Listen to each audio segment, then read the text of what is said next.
in our opinion, one of the best custom motorcycle shows is in California every year called Born Free, and we all the other years we had flown out, but we rode out. And so Eric was on his bike with his camera around his neck. All right, Judy. And Anthony came up beside him just doing that. And so Eric just like took like 4 pictures as fast as he could. And that was the only one that actually came out. Like, Wow. no, he didn't even have time to like hit his autofocus. He was just like clicking as fast as he could. Damn. So you guys, that's one of you. That's one. Yeah, it's one of you. That's one of our. So Anthony, who's our art director, that's him riding. Cool. So you guys are obviously into like riding motorcycles. Mhm. I mean, is that just something you've done? Yeah, I mean, I Or- think it's one of those, like, it's this weird thing, and you can kind of see it in like the culture that we're in. Like, we're not a motorcycle brand, but we've been a brand for 4.5 years. And what we started out just as essentially a retail store. Eric and I were both heavily involved in music, so we toured a whole lot. I played music, Eric did like tour management. And so we were going to every major city a few times a year on the tour stops. We'd go to, we had our favorite stores that we went to every stop. And when we decided to stop touring, it was like, well, I don't have anywhere to go, and like I'm kind of awkwardly shaped. So like I'd order stuff and it wouldn't fit right, and have to send it back, and it was kind of a hassle. Hey, Judy.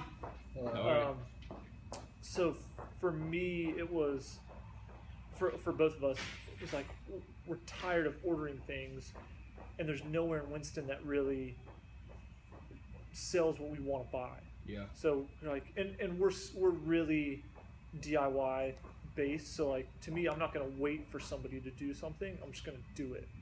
And so we were like, let's just do it. Like, we didn't really have any retail experience as far as owning a shop. So we just did it. And after about 1.5 years, 2 years in, we got really bored with strictly retail.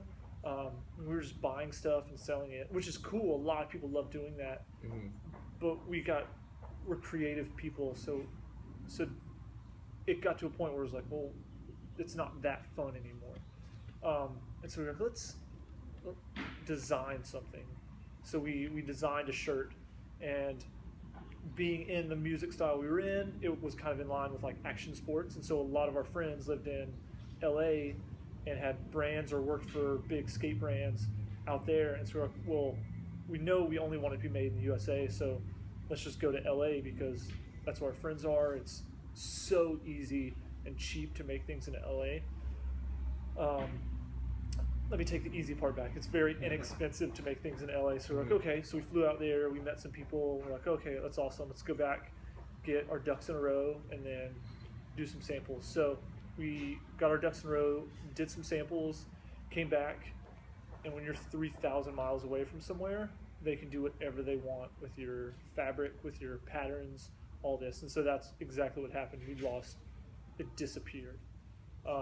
So the thousands of dollars we spent on getting our patterns made and graded, all that was just gone. Like me, I've never been someone who just sat around and waited for things to happen.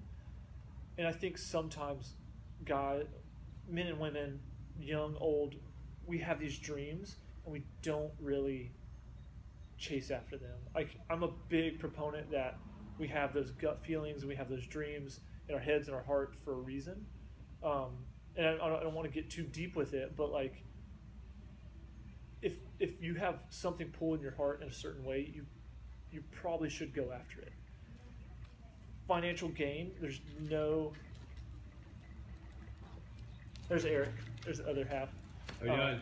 Good. There's no there's no guarantee of anything. Like, having a job doesn't guarantee you financial success. Like working for another company, you can get laid off, anything like that. So why not just go after what's inside you, like those passions? And I think people are really scared to do that. But I know Eric and I both have always been 100%. If you have an idea, if you have a passion, try it and go after it as much as you possibly can. If it doesn't work out, you still did something 90% of the world will never do. Like, I can almost guarantee 90% of the people that are alive, dead, that will be alive will never follow their dream or try their dream out. So at least even if you failed, you still tried. Yeah. And there's some guy sitting in a cubicle. There's nothing wrong with doing that. Sitting in there on his desktop, he's got a picture of a motorcycle. He's like, man, one day I'm gonna try to build one of those one day. And he wakes up and he's retired and he's got arthritis and he can't do it. He never tried it. And he'll live with that. He'll carry that with him the rest of his life. And I don't ever want to be someone that never tried what I really wanted to do.